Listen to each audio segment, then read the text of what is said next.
And we're live. Welcome to BS session number 11. We've missed you. Welcome back, and we hope you enjoyed tonight's show. Oh, I gotta get the intro out here. Stay tuned. This right here has the ability with a 30 caliber clip to disperse with 30 bullets within half a second. Just when I think you couldn't possibly be any dumber. You're listening to your weekly dose of BS, Ballistically Speaking, the Ballistically Speaking podcast.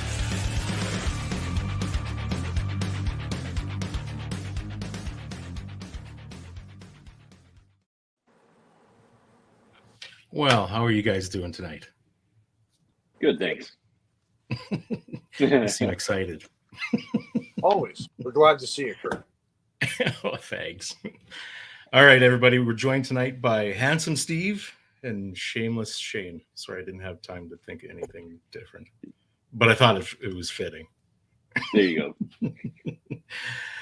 These guys are with EM Precision Rifles. We're going to get into some pretty cool stuff with their new Curtis, their EM branded Curtis action. We'll try and get down into the nuts and bolts of building precision rifle, if that's all right with you, Steve. And if you guys are okay with it, get into some of the ELR stuff and talk a little bit about the King of 2 Miles tonight. How's that? That works for me. Yes. Right on. All right, before we do, let's acknowledge some of the key players who breathe life into Ballistically Speaking.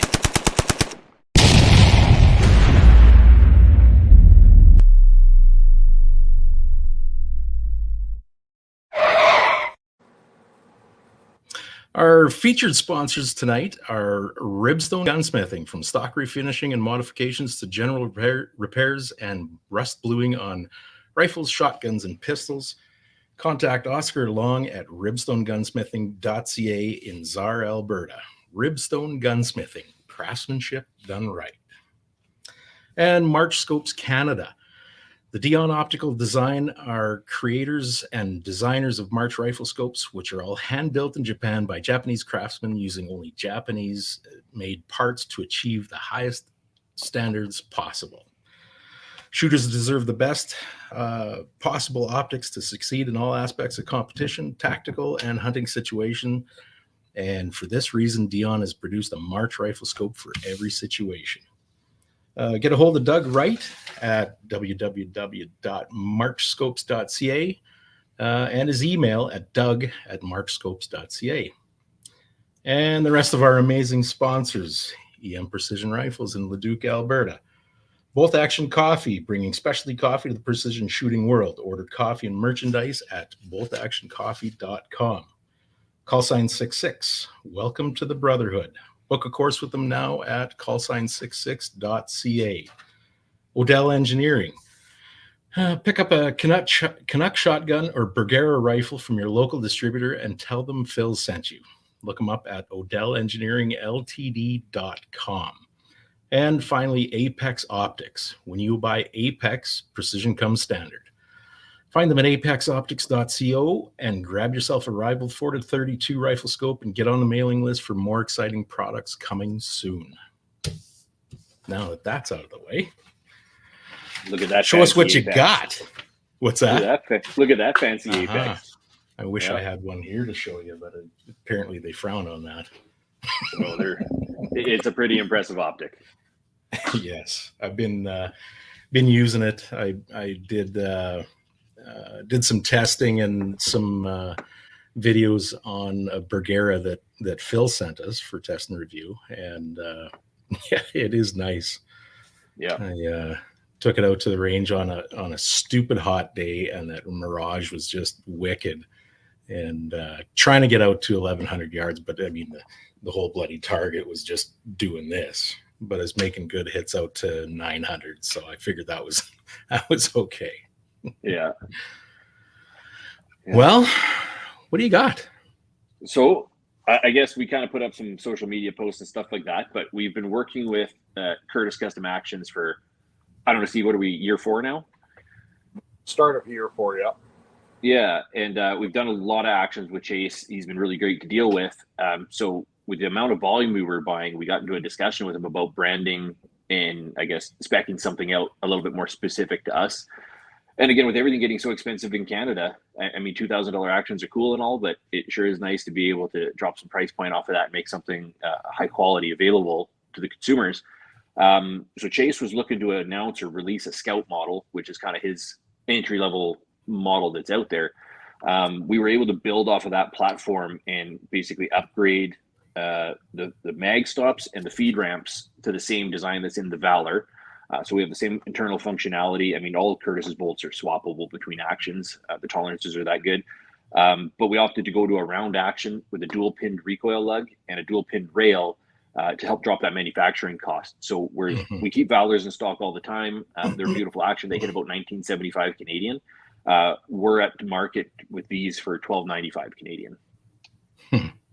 So we're pretty happy about that. Yeah, that should get things moving. You know what? Even on the pre-order, I mean, we sold about 75% of our first round before they landed. So now Steve's going to be chained to the lathe for a couple of weeks trying to get these all built and caught up. And we're already looking at getting our next batch of them in. So yeah, it seems to have a marketplace, certainly at that price point. And again, like Mikey Friesen, one of our shooters, and myself, both of next season's guns are going to be built on the pulses. Right. Functionally, you're not really giving up anything from an all integral action. You lose the quick change feature out of the Valors, but in the end, they're going to shoot the same and feel the same. So, okay. Excuse me, with the Valor, sorry, you got the set screws on the sides that make the quick change easier. Is it that much more difficult with a pinned recoil lug, honestly? No, it's really just a wrench and a vise. Like they're going to be torqued up to 80 foot-pounds, so it's not something you're going to do at the range. But I'll be honest, I've been running my Valor for 2 seasons now, and a Vector before that. Occasionally, I'll take a barrel off to clean it just because it's easy to do on a quick change setup. Yeah. But from a real practical standpoint, I mean, we're not changing barrels all the time. We put our comp guns together, and they stay in that configuration until you shoot the barrel out. So it is a cool feature. I mean, we just put out a rifle with dual carbons on it, a 22 Creed and a 6.5 Creed. So certainly, a guy's going to save money in the long run if you're trying to run a multi-cal system. But again, that still leaves you the options of, and I mean, this is the Valor. And it's just a fully integral action. So there's a lot more machine time, a lot more mill time on it. And like you said, the quick change option. But yeah, otherwise they've got the same ejection ports, the same bolts, the same tenon. We spec'd ours out. There's another big name builder in the US who is going to have the same action release with the same features for one of their production guns. So we were able to jump into that sort of production queue, but what we requested was going to a 300 recoil lug instead of a 250, and that way all the tenons for the Curtis up here, excluding the hybrids, are going to be the same. Logistically, it just made a lot of sense, and then that way we do have a bunch of guys already shooting Vectors and Valors that want to be able to build another gun and be able to change the barrels around and have that sort of flexibility with it. Right. So you're talking about the mag stop. How it differs, or what you said remains the same as the Valor, right? Yeah. So on the Valor, they ended up upgrading the internal mag cut from what the Vector was. I guess you run any actions. If you sit on top of the magazine, you always get a little bit of bolt drag because the Curtis 3 lugs are a slightly larger bolt than a 700. They do require a little bit of mag timing. It's not a big deal. But that impact could be more comfortable. You feel the drag and you can bind up your action. So rather than having people say, my action's binding, I'm having problems with it, it doesn't feed well, what Chase did was they machined in hard rails and a stop in the front for AI or AW magazines. So now the magazine hard stops against the bottom of the action and cannot impact your bolt. Right. Oh, is that right? Okay. Yep. So that's again, awesome. You can off of the Valors or our pulses use your magazine as a contact point, and it's not going to stop your bolt from cycling. So that's something that's a little bit unique to the Curtis line of products. And then the feed ramp itself, which I'm not going to be able to show you, is just widened out so it'll feed a single or a double stack magazine. I was going to ask if it would run the AWs for, I don't know whether I'm right or wrong, but for a lot of years now, I've thought that I would rather run an AW mag than an AICS. To be honest, I hate feeding those goddamn AI mags. Did I say AICS? Yeah. You know what? It sure is Sorry. awesome being able to just push them in from the top on a double stack. What For we sure. have seen so far is that the manufacturing tolerances on the AW mags is a little poor. Like from mag to mag to mag, you get very different dimensions on where the feed lips are. So they do take a little bit of tuning, but if you're building the dashers, the BRs, anything short, those HRD kits work really well in them. So having that AW option is nice, but they are a welded magazine. So you can't put an extension on it. You're 10 rounds and that's it. And for the most part, that's okay. But in PRS now, we're starting to hit a lot of 11 and 12 round stages. Having the extra 12 round mag is nice. And the AICS pattern just seemed easier for Steve to work on for the most part. Right now, AWs are like $150, but somebody, and I won't say who, is going to be releasing an AW pattern magazine, and I'm sure everyone can guess.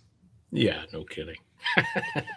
So that'll make them a little bit more affordable, and hopefully their consistency will go up. I thought maybe with the AW I'd have a chance of running the 10 rounds of 6.5 Rooster. It still won't. Sweet Jesus, no. Not without a bunch of Vaseline. Yeah. Oh, shit. So what do you think about all this, Steve? The actions? I guess things really don't change for you in the shop. If the tenons are all the same and everything else. If it fits, it fits. If it doesn't, it doesn't. And we make That's it work. right. It doesn't. Yeah. Yeah, no kidding. I'm glad that we've hit this point where we've got our own branded action. I think it shows some stability that we've lasted this long and built enough reputation that we can do this. Yeah. The impressive part for me, I mean, like as we've said before, like we planned on building 5 rifles our first year, and we did 5 in the first month. Right. And it's saying something, I think. Yeah. Well, that's good. That'll I don't know how many hours you put in now, but you're bound to put in a few more, I think, with this business coming now. What do they say? You put in 10,000 hours, you're a professional or a master? Master, yeah. Or 10,000 repetitions or something. Yeah. No. Yeah. Well, I've got 16 actions piled up here that I'll have to go hit the shop. All the guys who pre-ordered the Pulse. And Steve's going to be chambering stuff for a while. He's going to get bored of seeing the Pulse, I think. And we still have a pile of Valor builds in the schedule. 1 point, Jens. 1 point. 1 point. It's still a win, Shane. Well, how did the second match go, though, Kurt? Nope, not well at all. But I didn't shoot the Rooster. But I thought you had a bet with Jens that if you lost to me, you had to give up all your guns. Oh, it was something like that, wasn't it? Yeah, Jens, why don't you let us know what the terms and conditions were that were? Because I think I get all the guns, don't I? I'm just wondering why you would bring that up, because that means you lose a shooting buddy. No, it just means you need to build more guns. Oh, I see. Doesn't mean I can't have more guns. No, I just got to give up my current ones. Yeah.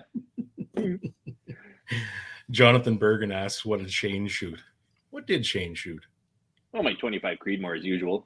We actually got my Reamer from Jonathan. That's why he's asking. He was our very first 25 Creedmoor customer, and then we just bought the Reamer because I thought it was cool. And so we did his. His was the very first one out in market for us. How many rounds through that barrel now for you? Oh, I'm approaching 600 already. Oh, is that right? 800. Yeah. No, I'm almost going to pass Carrie again already. Holy smokes. Okay, so what does this mean now that you have the pulses? You say you're going to run a pulse next year. What caliber are you going with? Mikey and I are building 6 arcs, and everyone's laughing at us. But we looked at the speed on them, and you know what? They're getting exactly what a BR does, except it's a goofy bolt face. So we're not in a component race with everybody else. Like now that I've got Carrie shooting with us, I'm shooting like on a 2-day match. I got to load 450 to 500 rounds. Right. And then hopefully the boys are going to start shooting here right away too, which means I have to load more shit. So we just decided we want to get to factory, and the 6 arc stuff, the price is pretty reasonable. I can't really reload for the same cost, and if I get one load off the brass fired, it's much cheaper for me to shoot it that way. So we spec'd out some custom spiraled IBIs. We got some J Allens coming. J Allen actually worked with both Mikey and I on those and sponsored us with those chassis. So big shout out to J Allen for that. Kidding. Well, Mike's like a sponsor whore. Like, he's got MBT, Yeah, he kind of Apex, is. J Allen, Curtis, and us. So I mean, Mike has sold his soul a long time ago. But yeah, so we're excited to get the J Allens going. And honestly, we thought that was a really good platform because they've got fully adjustable mag wells, height as well as tension. MDT makes 6 arc mags already. So it all just seemed to kind of flow together really well. And again, building 2 of the shotguns on a 6 arc, we can find out if there are any timing or feeding issues and work it through internally before really getting them out to market. But right now, like, try to find 6.5 Creedmoor ammo. I got this loaner gun that we take to the matches. I can't find ammo to bring it to the next match. Oh, you're kidding. So I get that challenge, and Mikey and I were just, how do we save some money? How do we save some time and still stay competitive? And that arc ammo is pushing 105s at 2,800, give or take. That's competitive enough for me because in the end, they're still going to outshoot my capabilities. Right. Just before we get to you, Steve, Dan Castillo has a question. He's got 224 question. He says, what are your thoughts on a 223 Ackley, 22 Creed, or 22 BR? You know what? Steve's built all 3. Why don't you address that one? I mean, we just put out a 22 BR, and isn't Dallas just getting a 223 AI? Dallas is getting a 22 250 AI. Honestly, I'd go with a 22 BR over all of them. I just don't think BR case for accuracy and consistency. Yeah. It's been around for how many years now, and guys are still shooting it, so there's got to be merit behind it. Lapua makes brass, so there's no hunting for it. Like, is it still a case of neck and down 6 BR to get to 22, or does Lapua make 22 BR? I believe they make 2 BR. Oh, is that right? Yeah. Okay. I could be wrong. I don't shoot it, but I'm pretty sure they've got 22 BR brass. Okay. So, I've always been enamored somewhat by those BR cases. I've always thought it was a good idea. I have a 223 Ackley, and I love that stupid thing. Yeah. BRs are great. They're short and fat like me, and they just perform. Just like you. Cute as hell. Yeah. Just perform like Steve. Well, and the nice thing is too, like, you start to talk about it, like Dallas is a friend of us and does quite a few rifles with us. There's a lot of varminting. Going to that 22 250 AI. That's the other cool thing about the Creed is you can buy factory ammo for it. It's available in factory brass configurations, and well, maybe not factory ammo, but factory brass. And it's right between a 22 250 and the AI version of it without fireforming any brass. But again, you're dealing with, it's meant for the heavier 22 cal bullets or 224s, and it's a lot of case capacity. So like Steve said, like I'm a fan of the BR. Again, you're still into a 308 bolt face. You got a lot more flexibility in your action for switch barrel platforms or your next barrel down the road. And they're just accurate. They're dumb easy to load. And it seems to be a more appropriate case capacity. I mean, obviously there's a lot of guys out there that like running 60s and 70s at 3,500 and 3,800 feet per second. But for longevity and consistency, 22 BR really does the job. I get 7 grains would really kick ass. Say that again, Steve. You kind of cut out there. I think like a 22 BR and work it up for 70 plus grain bullets. I think that'd. Yeah, I get 3180 out of a 27-inch barrel out of my 223 Ackley with 75 grains. Yeah, grain bullets. What would a 22 BR do? I think the capacity is up about 6 grains on the case, so I would probably hit that 3150 to 3200. Is that right? That's pretty impressive. I like that. And that's 308 bolt face, right? The BR cases. Yeah. Yeah, there's a little bit of feeding, mag timing involved in running the BRs. But again, MDT makes BR mags. It kind of makes it the easy button. Right. I mean, if you have a little bit of understanding on how a rifle cycles and functions, I mean, Steve's constantly fixing stuff for me. And you watch him work on feed lips, and it takes him all of 5 seconds to do what took me an hour.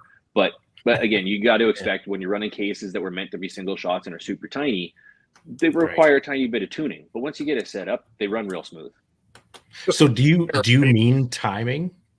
Sorry, go ahead. I just wondered if you meant mag timing or mag tuning. A little, yeah, and timing with the Curtises. I mean, we do time the latches so that they're picking up where they're supposed to be, and then Steve will mess with the feed lips and tune them up a little bit. So there can be issues if you go buy another magazine down the road and you don't have that experience, but they're not major revisions. You're not milling stuff or drumling shit. It's folding those lips a little bit. So Steve, you cut out every time somebody else is talking and there's sound coming through. So Kurt's going, yeah, we can't hear you. Sorry. And what I was going to say is I usually spend more time fixing what Shane fucks up before so I have a whole wall of stripped screws and broken cap heads and your wall of shame. Oh yeah.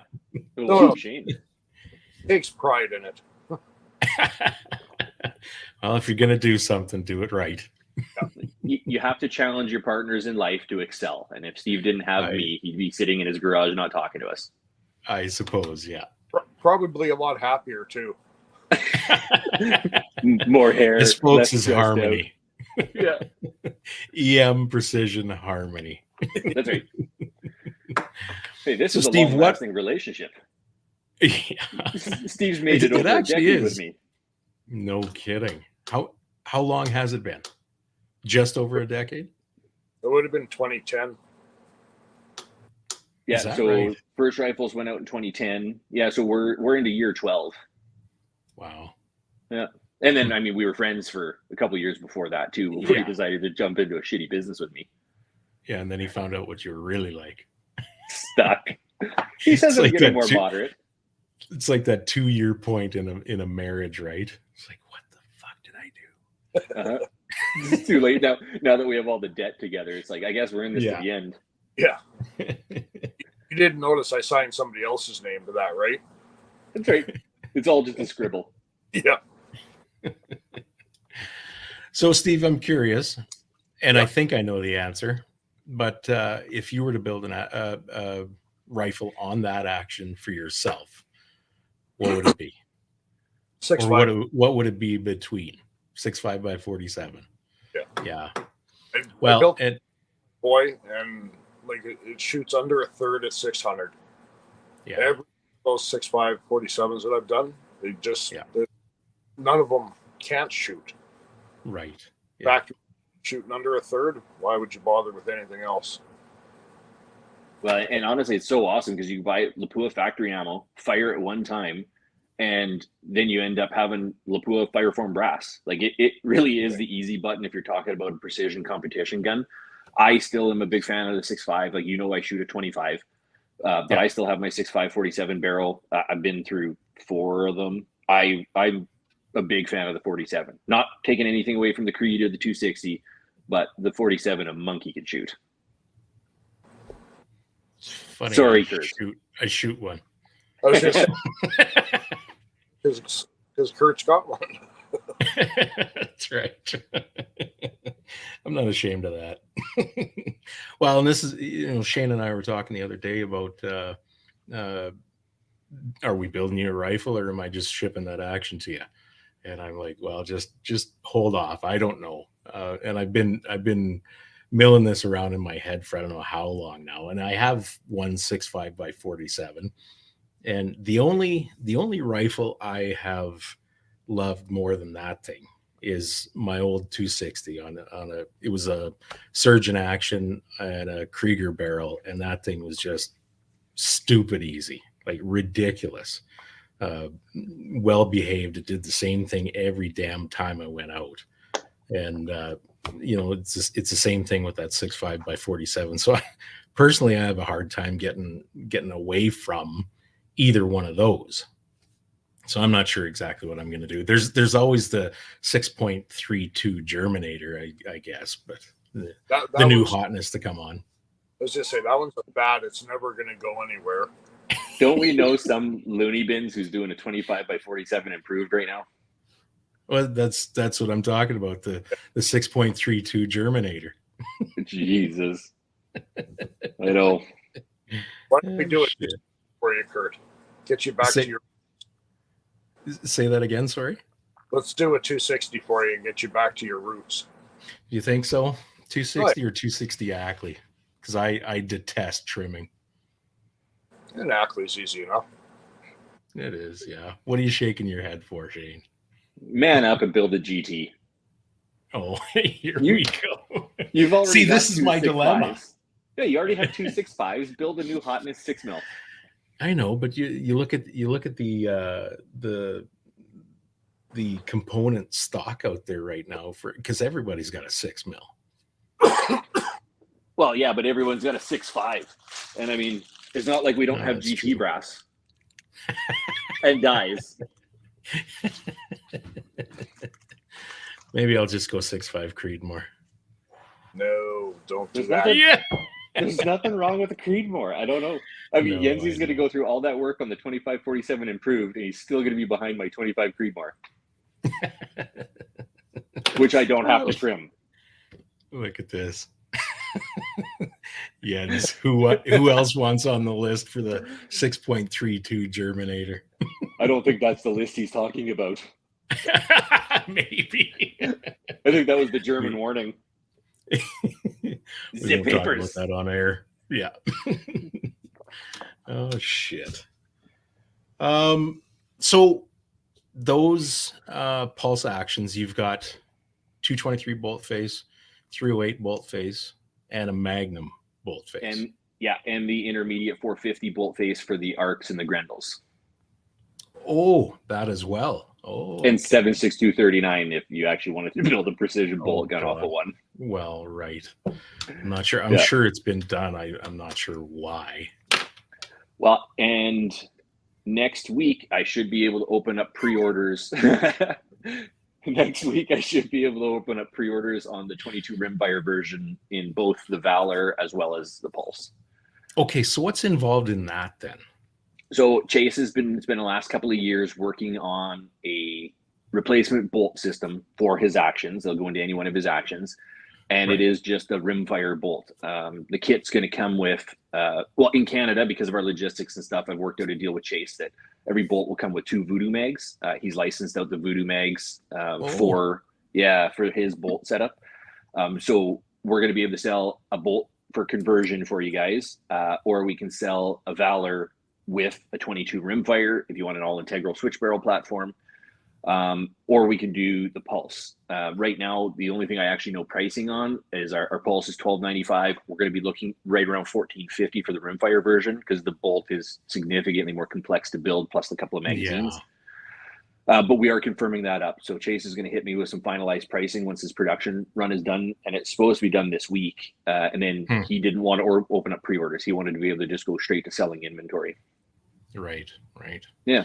So because ours come in on imports, we'll have to do a pre-order to get an idea of how many we need to bring in on the first run and in what configuration. Sure. Yeah.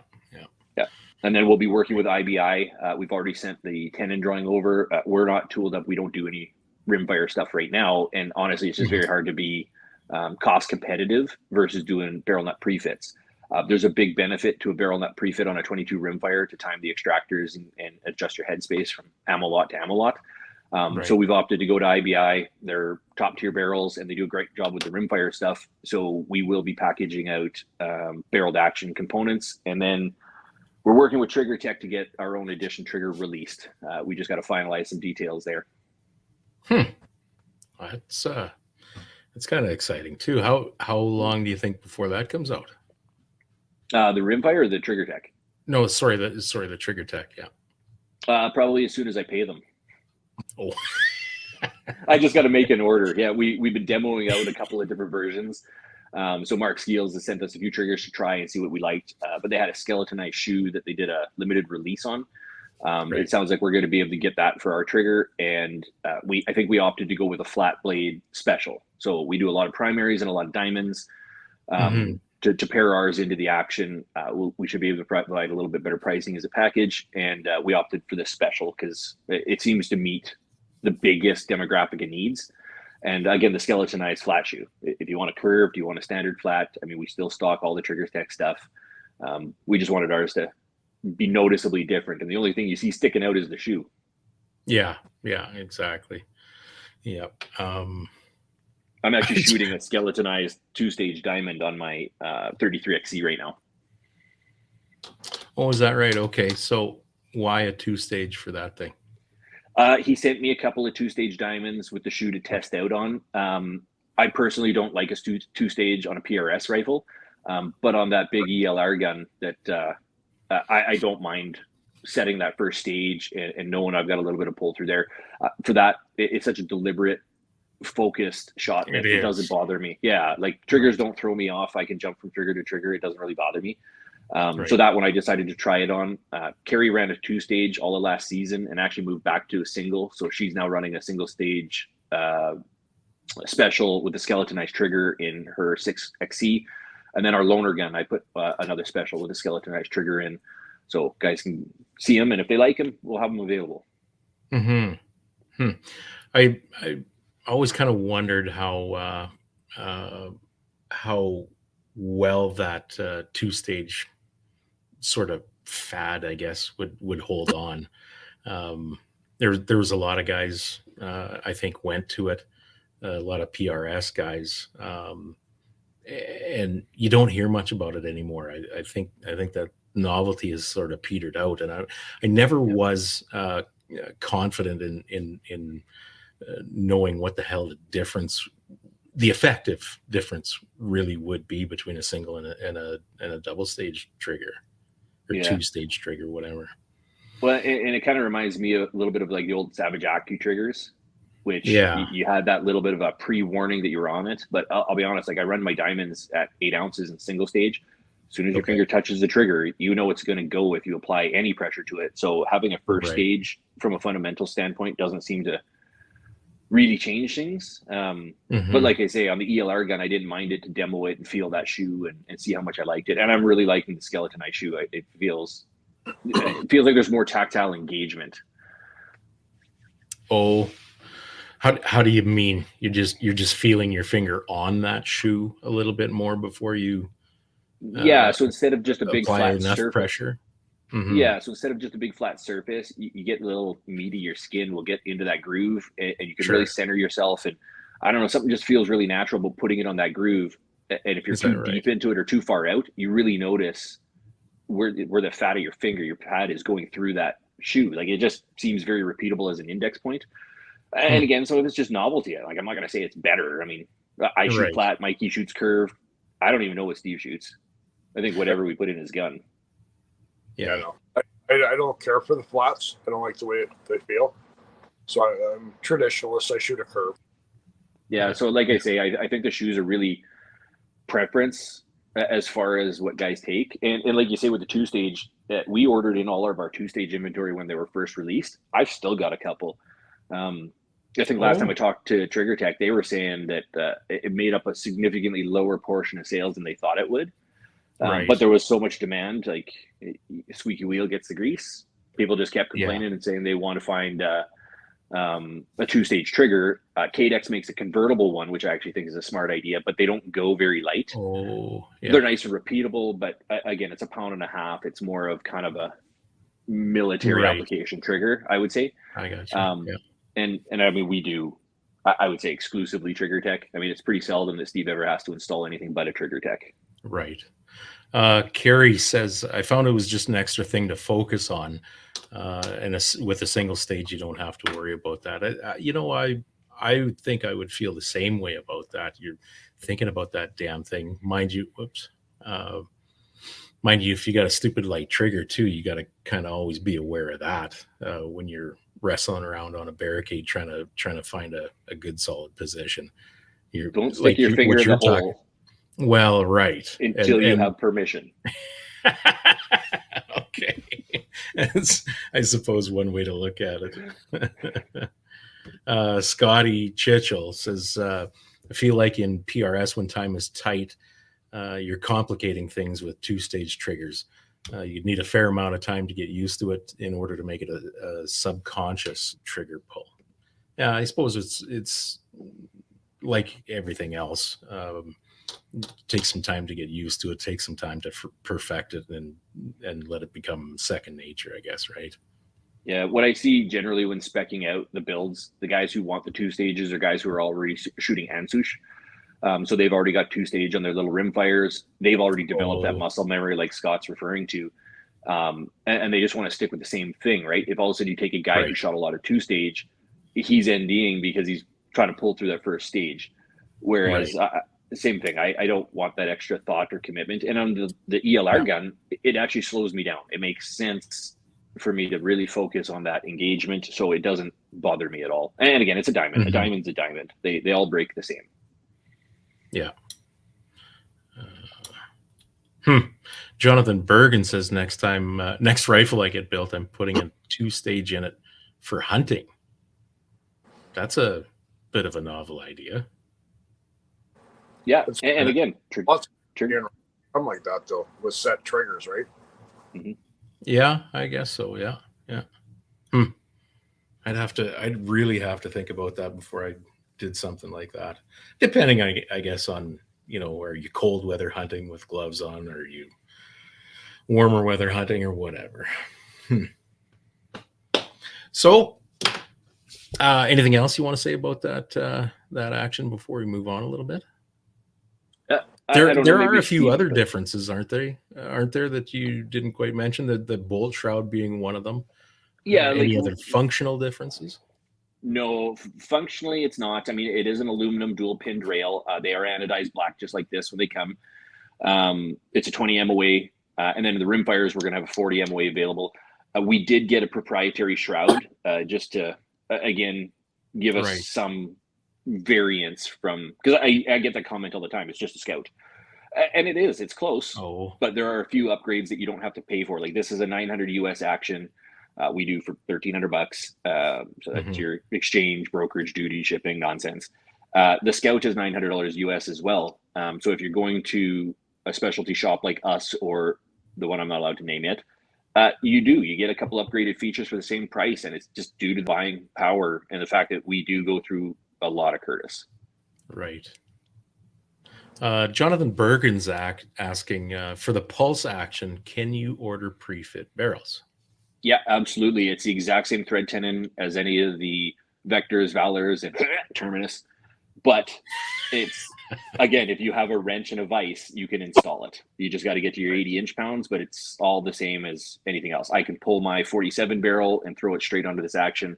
I can pull my 25 Creedmoor, carry 6XC, Mikey's 6 Creedmoor.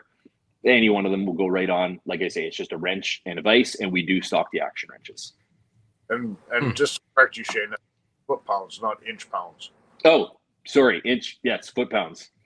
Oh, did he say inch pounds? Oh, I didn't catch that.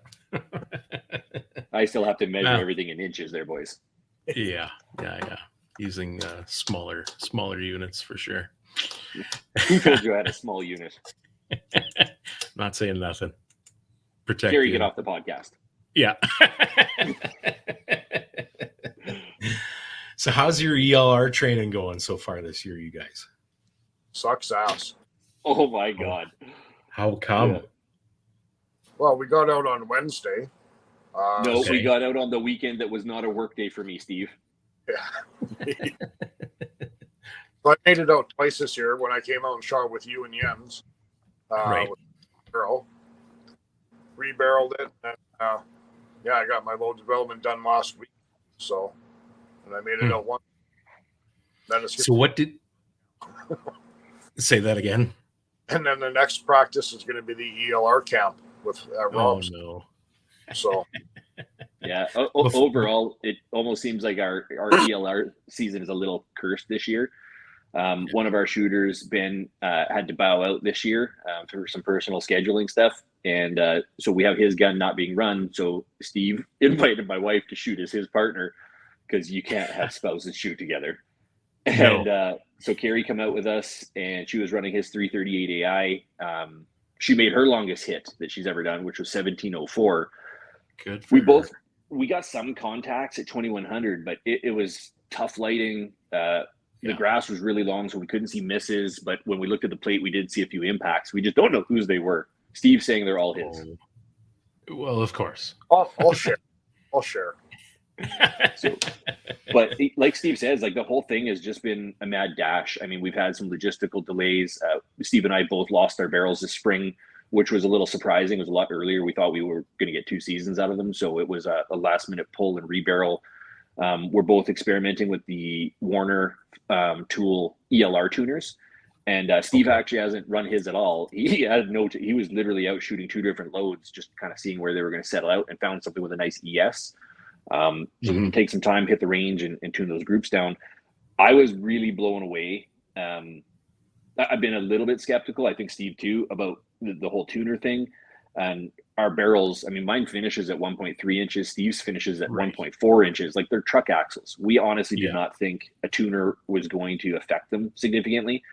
But all I did was load develop the A-tips for an ES. It was shooting about 1.5 minutes. I wasn't real impressed. I'm running a hard jam.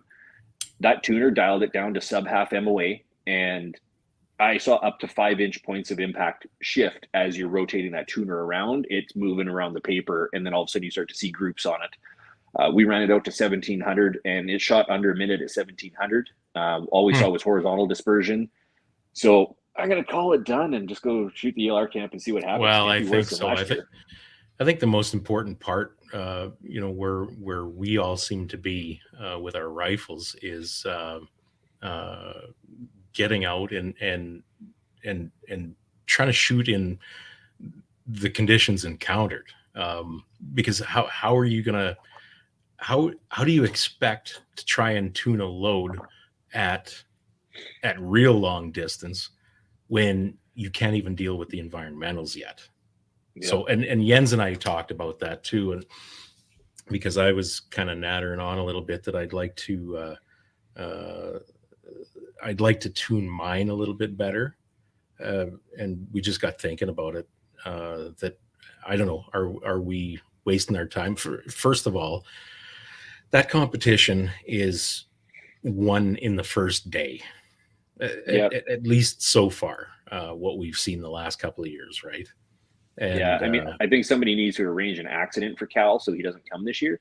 But, but so far, with the experience and the competition that's there, you're 100% right. I'm not sure anybody hit anything on the second day last year, or if there was only 2 guys, and I don't think they were scoring hits. Right. The first year that we shot it, Steve and I did go to second day, and none of us connected at 2,000 plus.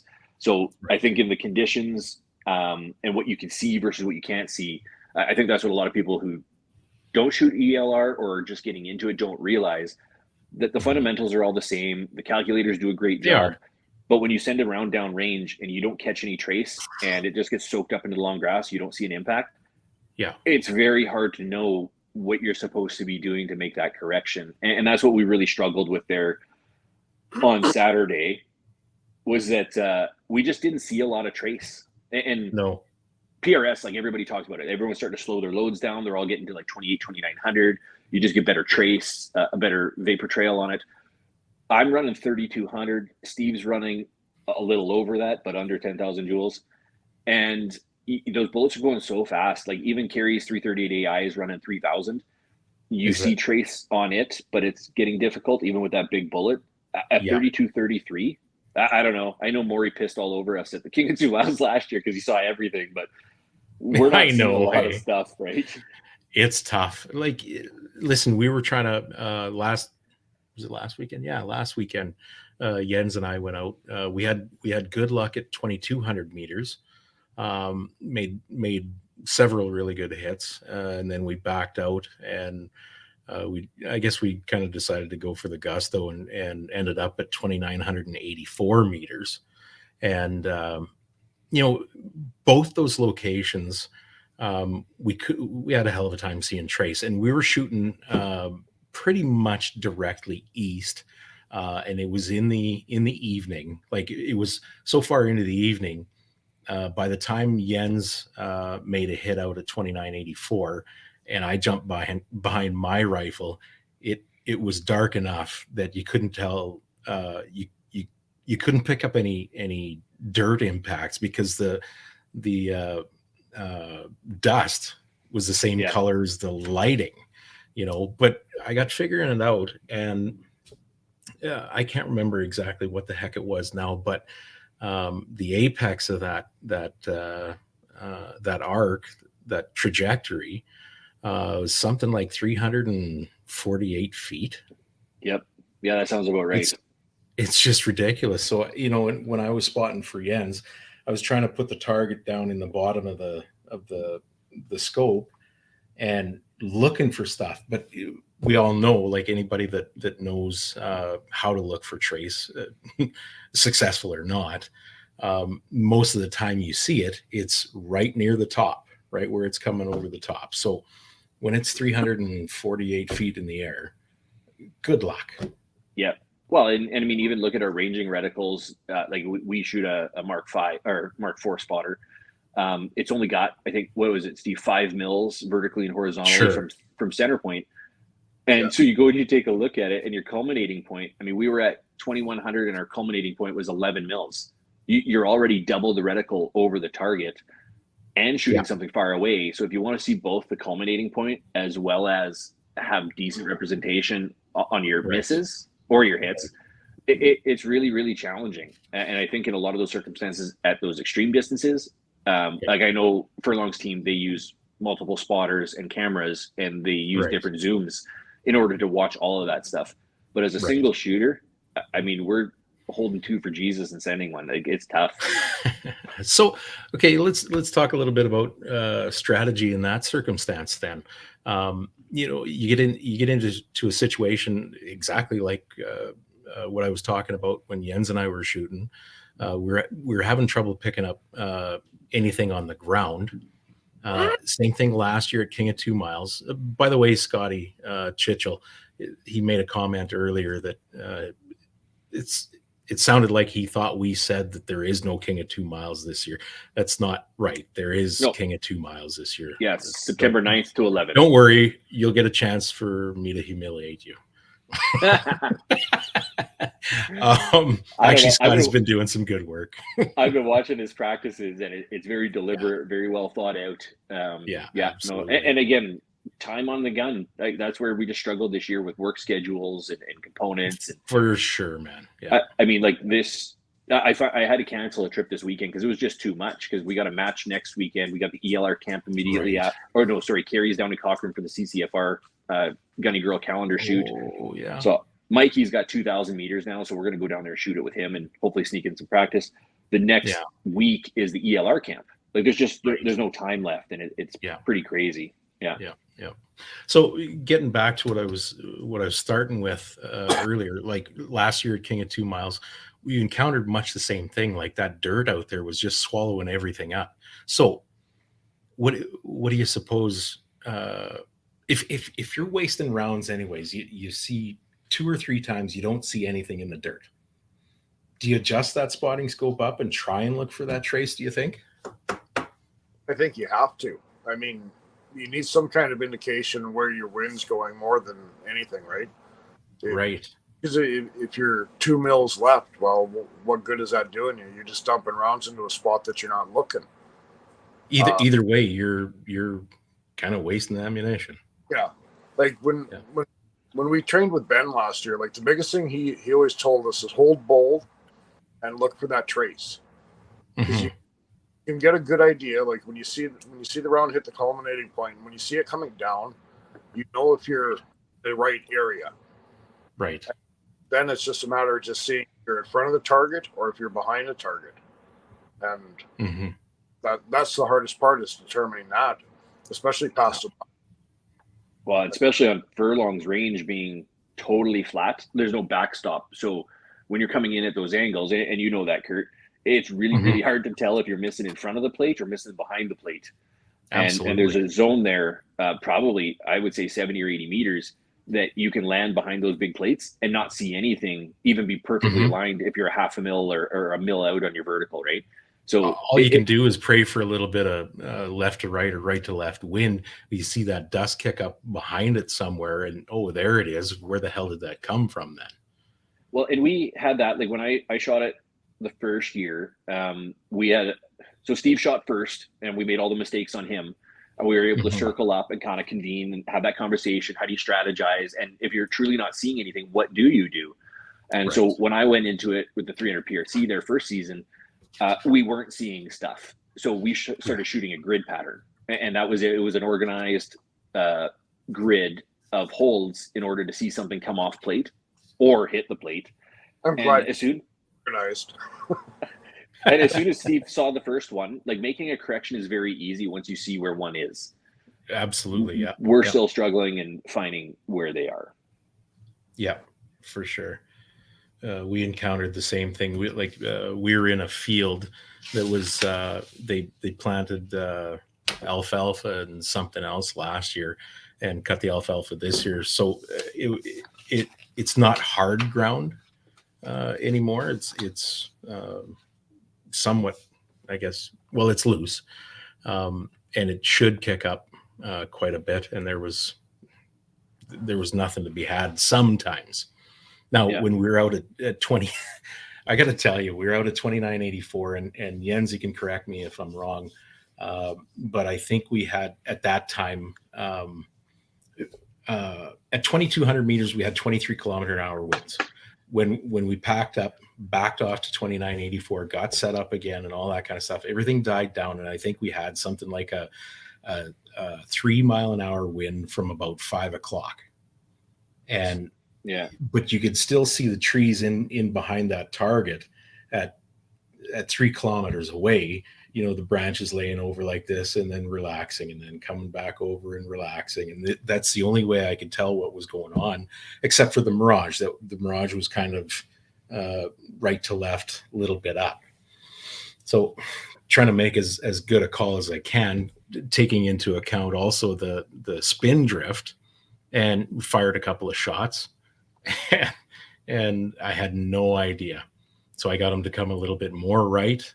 And all of a sudden, out the corner of my eye almost, here's a puff of dirt that landed 4 mils left of the target. 4 effing mils in that 3 mile an hour wind. 3 miles an hour at the surface. We were shooting 3 mile an hour out on the right of way the other day. And at 2,100, taking out spin, we were seeing 1 to 1.5 mils of windage. Yeah. At 3 miles an hour with big 33s. So last year when I hit the 2,600 out of the pipeline there, I was holding 5.2 mils. Oh, you were? Yeah.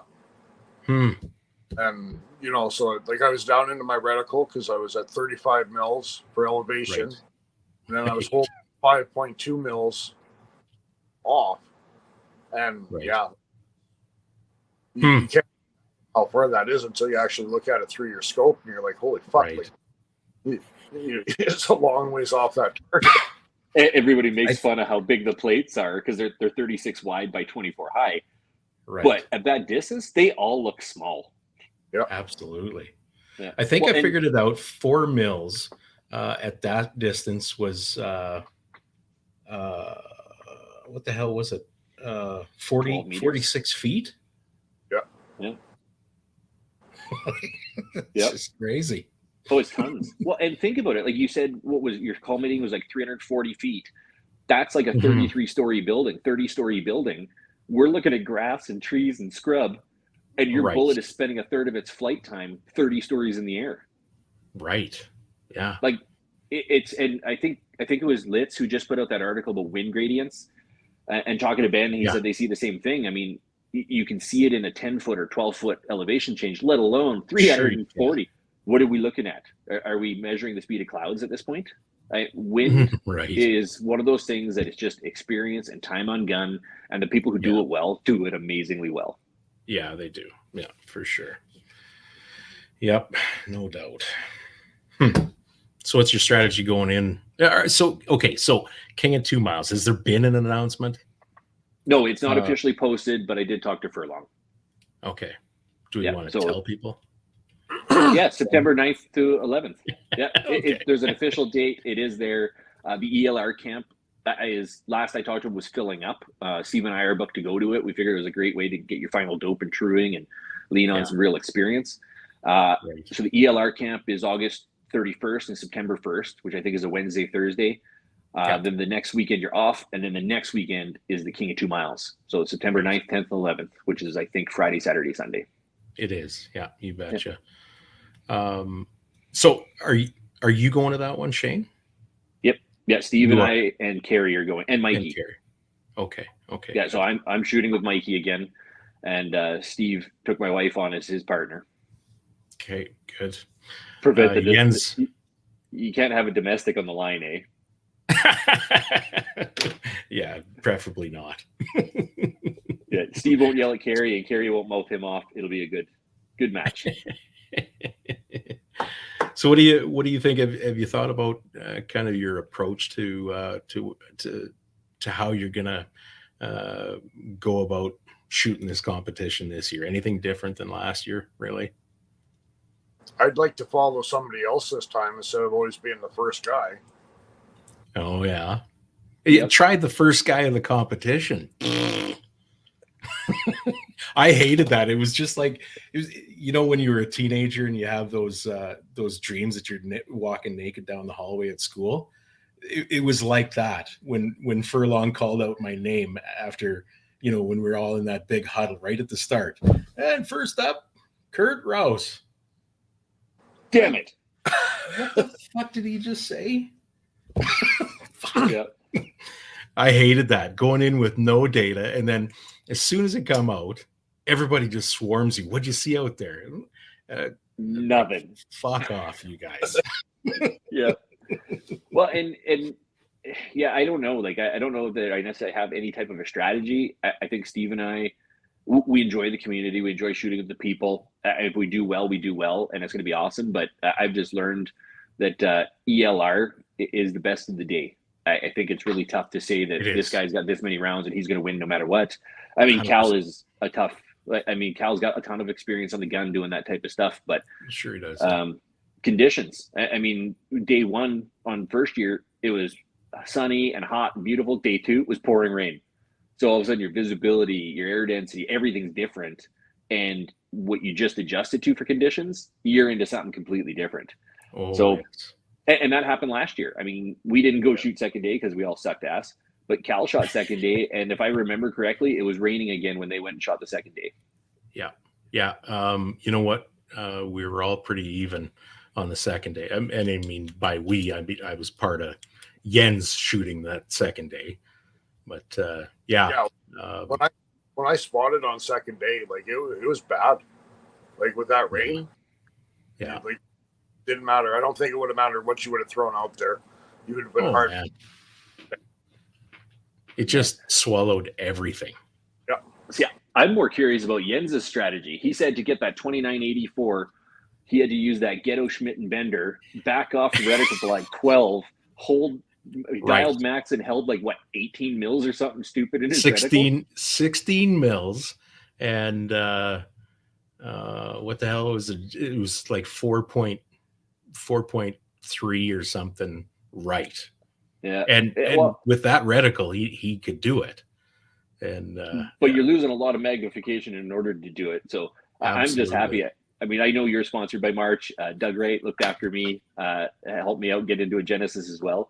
It sure is nice not having to piss around with the Jens without having to use the mirrors and the Terex and all that stuff. I'm going to be excited that I can just deal with my optic. But I think you and I are running into the same problem, that when you get to that distance, we're looking at the ends of our barrels.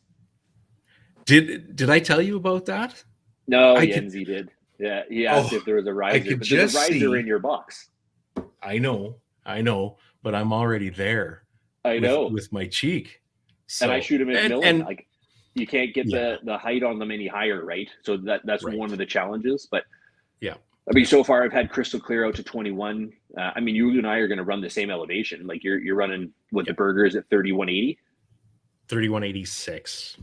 Yeah, and I'm running the A-tips at 32. So I mean, we're going to shoot almost the same dope, anyways. Yeah, pretty much. You betcha. So there might be Yeah, a hold for Jesus in there somewhere.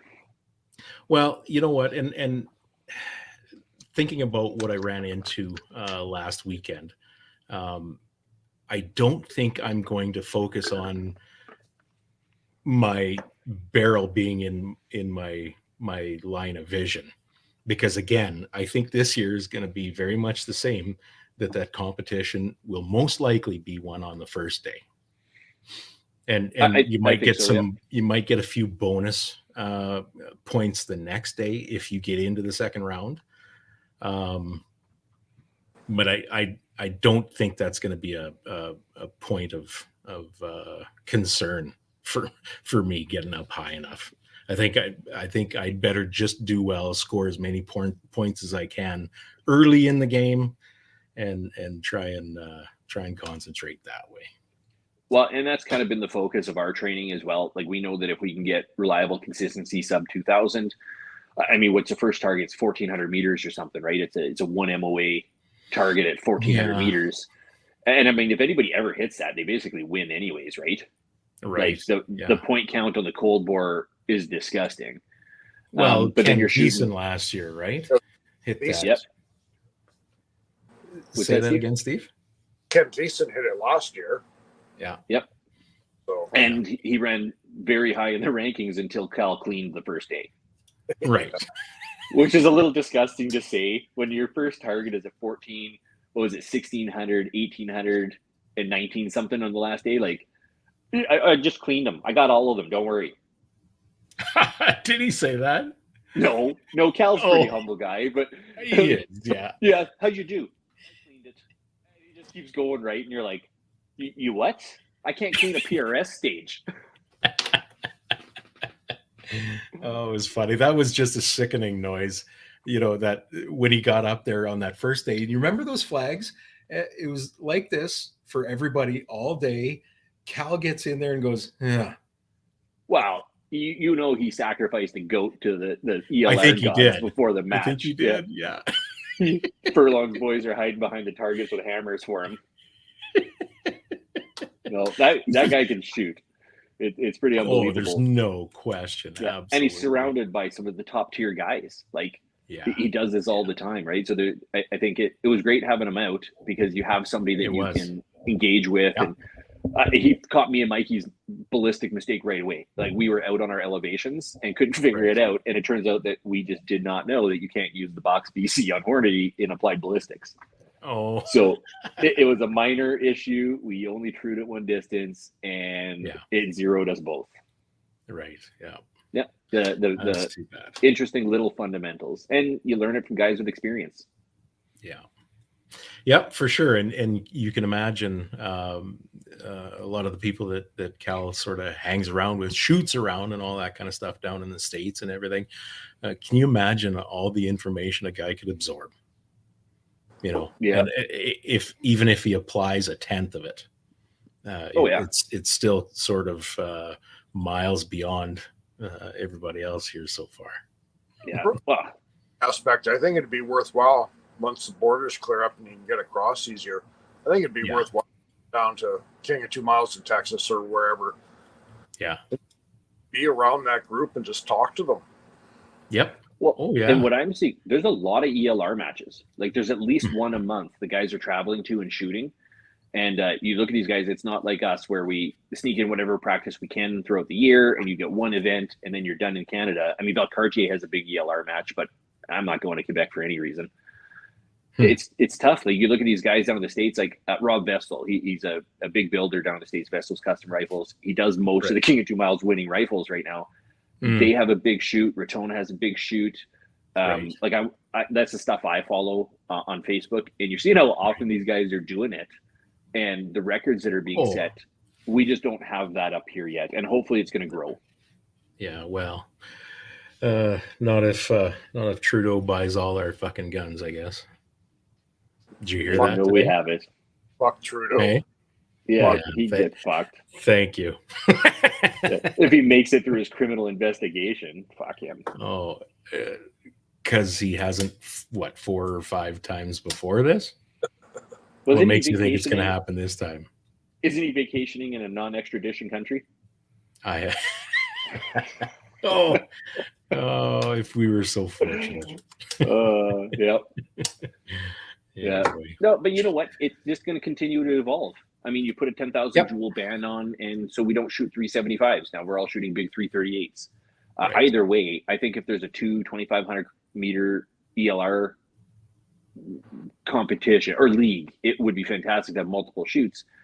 Yeah. Honestly, Steve shot a 375. He moved down to a 338 because of the recoil impulse. And when we ran a cost analysis, we could go through even paying for the labor, because I know like I don't have to pay for smithing, but even with your chambering rates, your barrels, everything else, you can shoot 338 barrels out for the cost of one 375. Is that right? So again, it's rounds down range. Like how much practice can you get? And frankly, Steve's richer than I am, but I can't afford 375s. There's no good cup and cores. You're shooting nothing but solids. Right. It's just not enough of a ballistic advantage for how often we're going to get to do it, that I'm willing to inject that kind of cost into it. Whereas with a 338, it really isn't that much worse than shooting a regular caliber. Like the 338 bullets are running about $1.20, $1.30. You're paying 80, 90 cents for 6.5 burgers now. I run 125 grains. So granted, I've got 4 times the powder in every case from a Creedmoor, but it's a large rifle Magnum primer. The brass is cheaper than 338 Lapua brass. So it's not as bad. It's the barrel life that costs you. Like Steve and I both shot our last ones out at 500 rounds, which surprised us. So we're doing some data collection this year. But we're running 50 BMG. It's a nice cool powder. It's got a low pressure curve, and I'm hoping I'm going to pull 800 or 900 on this barrel. Hoping. You realize that's almost double. That's a lot to wish for, I think. I think we had some negative results, and I mean we've tried getting in some testing and some questions and asking some of these manufacturers, but I think what ended up happening is we put solids through those KS barrels, and the KS barrels were not sized to what those solids were. Because after Steve, you shot what, 150, 180? 150.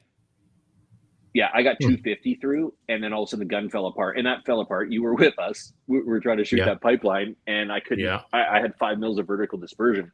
We went back to the A-tips, got it shooting okay. But when I come back after the performance of the King of 2 Miles, I went and shot it and tested it and looked at it, and I couldn't get A-tips, burgers, chinchagas, solids, nothing. I lost 100 feet per second. Steve lost 100 off of his gun. So talking to guys like Dan Warner and Josh Kuntz, he builds and designs solids. The Badlands guys, we think what happened is we just wore enough of that rifling down that we weren't getting a seal on the cup and cores anymore, and just couldn't get them to shoot. So both our barrels came off far earlier than they should have. So these ones, again, for statistical analysis, we're shooting nothing but cup and core. Mine will be 100% A-tips. His will be 100% burgers.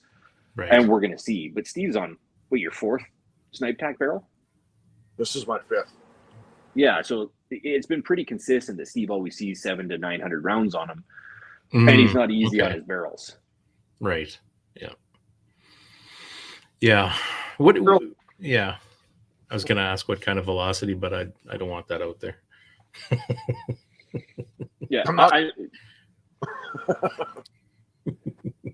He's not much faster than us. No, that's true. Jens has a good point here when we were talking about the guys in the States.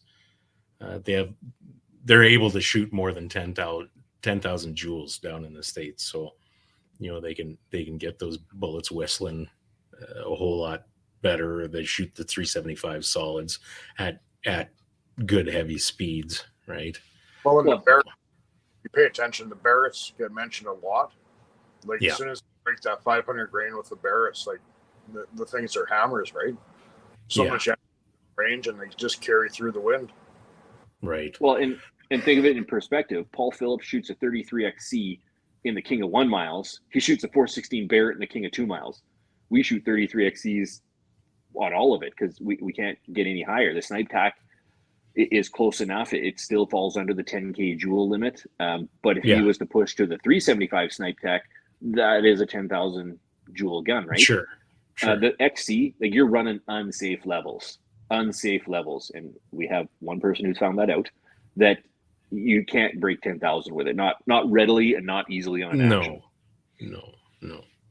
Not Not sanely, at least, anyway. Good Lord. No, you need a mallet for your bolt. And they That's don't kinda hold up funny. very long. Yeah, Yeah. no doubt. Jesus. And at $3.50 a case or something like that, isn't it? We get the Peterson in for right around that 420, Yeah. Okay. which isn't bad because, I mean, you're running 500 for Lapua brass. So when you're talking a big case like this and something a little proprietary, like, I don't think that's bad. I think I'm Right. 405 per 100. Yeah. Oh, And that's then not again, burgers are priced a lot better than A-tips are, and it would have been my first choice. It's a matter of finding burgers right now. Yeah. Yeah. Whereas I just happened to spot 250 for sale on Gun Nuts for a good price, and I nabbed them up. yeah, So- hey, we're sitting on over 1,000 A-tips now. So Oh, is that right? yeah, we may have accidentally placed a double order because we don't communicate well. I was just Hard to believe. Shane didn't borrow mine this year. Yep. Yeah. But Right. as usual, Brenton Irlandia, he's got the goods. Yeah, no doubt. All right. Any last words? Anything else you'd like to get out there before we call it a day? No, I'm just excited to have the team, right? I mean, we've got several guys shooting for us now for the King of 2 Miles. So I think regardless of our performance, we have real ambassadors to the sport. We got guys who engage and teach and talk. You're one of them. I'll lump you in there. Mike Friesen is going to be shooting the 300 PRC for us. My wife, Carrie, is going to be running a 338 AI for us. Steve and I are going to be shooting it. And Yenzi's part of the family, regardless of all that German nonsense. Jonathan Bergen wants to see that colorful gun behind Shane. Oh, the loaner gun? Let's see. I'm plugged in here. Let's go. So this is, this was, am I still here? Yeah. Yeah. Yes. So this is basically everything was donated by all the manufacturers. So Chase gave us an action that we could build off of. IBI donated a barrel. MDT contributed on the chassis. And we were able to put that together. Trigger Tech gave us a trigger, and then Apex has a scope on it for us. We were running one of their pre-prototypes last season. And again, we just bring it out to matches as a loaner gun. Typically, we always have ammo for it, but right now we're having some trouble finding any 6.5 Creedmoor 140 match. It shoots it really well. And if a guy has a failure, if you just want to try out a custom, Right. if you dipping your toes in PRS, the one Milo match, we had a guy come out who just didn't have a rifle. He wanted to try it, wanted to see what it was about before investing money. We loaned it to him. He beat me, and then he built a rifle with us. No kidding. Oh, that's horrible. Well And done, then, sir. Yeah, well, even Oscar. I mean, Oscar had a failure on his Right. gun at the Cypress match. He ended up having to shoot it. Pretty much every match we brought it to, somebody's had to use it. So it's frustrating not being able to find the ammo for it, and just for liability reasons, we can't reload for it. That's crazy. So if anybody wants to sell us a 140 Hornady match, we'll take it.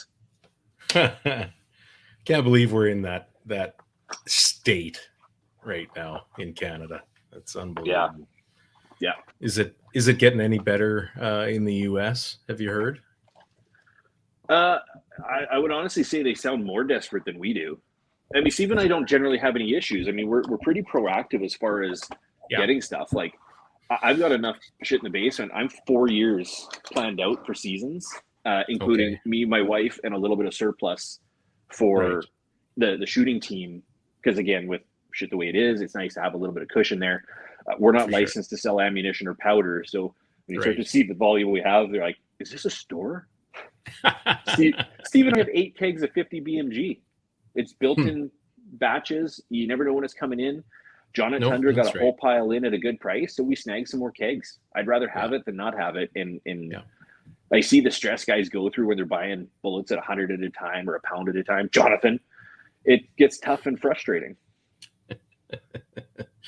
Yep, for sure. It's not like it used to be, that's for sure. You could buy a pound at a time and you just go to the store and get some more, just like you would some milk or some damn thing when you needed it, right? Well, the problem with these ones, if you only get 65 rounds a pound, you can't even buy it in the pound. There's No, point. well, that's a different story. Yeah, for sure. I've been following some guys down in the States, and powder is getting easier down there. Primers look like they're still an issue, but powder's coming back. So we should see late this year, early next year, we should see it come back good. I hope you're right, man. I hope we still have something to shoot. We always tell guys, buy your barrels worth of projectiles. Like it's very seldom. Like I know guys are like, oh, this bullet shot, this bullet didn't shoot. I'm not a huge believer in the finickiness of the builds on different types of bullets. I think if you're shooting a quality bullet through a quality built rifle, it's just a matter of tuning the load. Well, I bought that. We built that 6XC, and I just sent you SMKs and powder and said, figure it out. Right. I'd already done that load development. I bought one bullet. I bought the entire barrel's worth, and I knew they would shoot. I knew I'll be able to get them to shoot if I put in the effort. If you're buying Berger, Lapua, Sierra, you just don't have that inconsistency. Hornady, I'll honestly say I'm not a fan of the Hornady projectiles. I think they got a lot of variance and manufacturing variance. But when it's the only thing on the shelf, I guess you shoot what you can find, right? Right.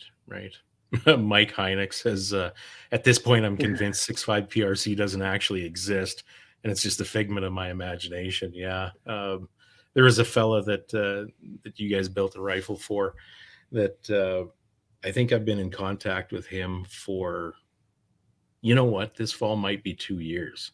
And he just occasionally sends me texts and he wants me to do load development for his 6.5 PRC.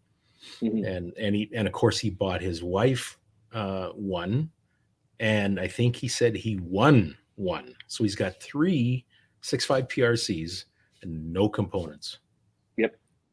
So we, like I say, we don't sell, we don't focus on components a lot, but when something gets pinched or hard, like we carry 33XC brass and dies. The 6GT has been popular with us, and there's not a lot of places to get the brass in Canada right now. So we just deal with Gap directly, order in brass by bulk and repackage it for them. It's nice and competitive, but we don't chase at a pile. I did snag some Lapua 300 PRC from Brent the other day, and I mean, we don't get a deal on it, but if I got a couple of boxes sitting on the shelf, at least when I got a guy who's like, I can't find anything. I have nothing. Right. It stops people from building. And that's been a hurdle where it would be nice to be able to just have that stuff available for guys and I guess fully turnkey it. But it's been really tough. And like with Matt there, he was saying the 6.5 doesn't exist. Well, when all the 6.5 was on the shelf, you couldn't find 300 PRC. Now there's 300 PRC at every store you go to, and you can't find any 6.5 PRC. So I suspect that it's a lot of batch running in production. And we'll probably only be a month or 2 months, and all of a sudden you're going to see 6.5 PRC and no 300 PRC. Like right now, I can't find 6.5 Creedmoor, but 6 Creedmoor is everywhere. That's crazy. Dan says off topic, but have any of you tried David Tubbs' nose ring cutting tool? What do you guys think of that? I was going to get into some of Warner's bullets there. I was going to try them this year, and it was a pretty healthy jump in price to have that nose ring cut.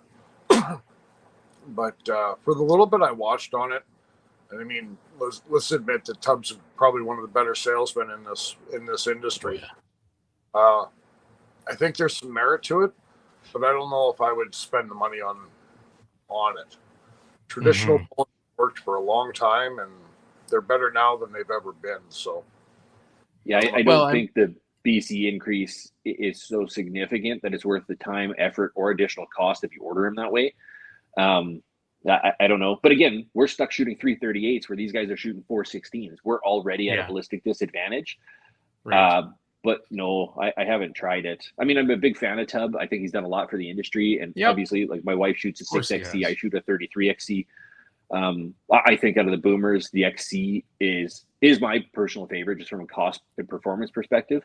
But I think Steve has a point there about maybe some of it's marketing and sales versus measurable performance differences. And you can bump your BC by 10%. It's not going to get you 10% more hits. No, that's right. Absolutely. Right. To me, it's about consistency, not chasing BC. I mean, we got Dale at Chinchaga Bullets.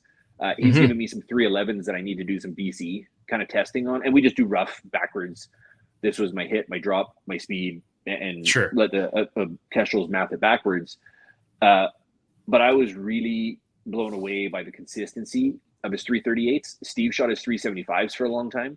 The BCs aren't that high, but when they waterline and they hit consistently, that makes a big difference. Oh, absolutely. Yeah, that predictability is huge as far as I'm concerned. Yeah, for sure. Game for us. I mean, if you don't have consistency, you don't have anything. No, that's right.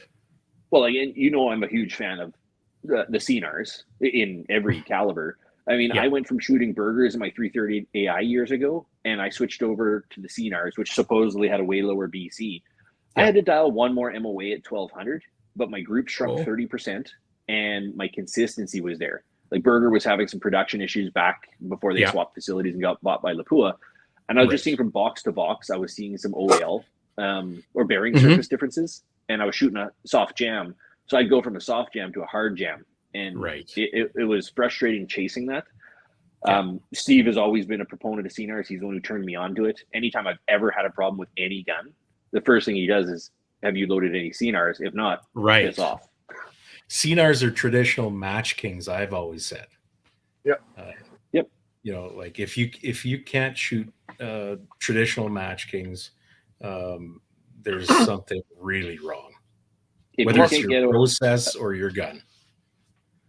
What's that, Steve? Just saying, unless it's a 168, then you can just throw it away. Those 168s shoot really well, but I wouldn't take them too terribly far. No. Yeah. Well, like the 105 CNR and the 6mm, I found to be one of the easiest bullets I've ever loaded for. Shot really consistent. The 139 CNR in a 6.5, if you can't get that to shoot, you should be talking to your gunsmith. Right.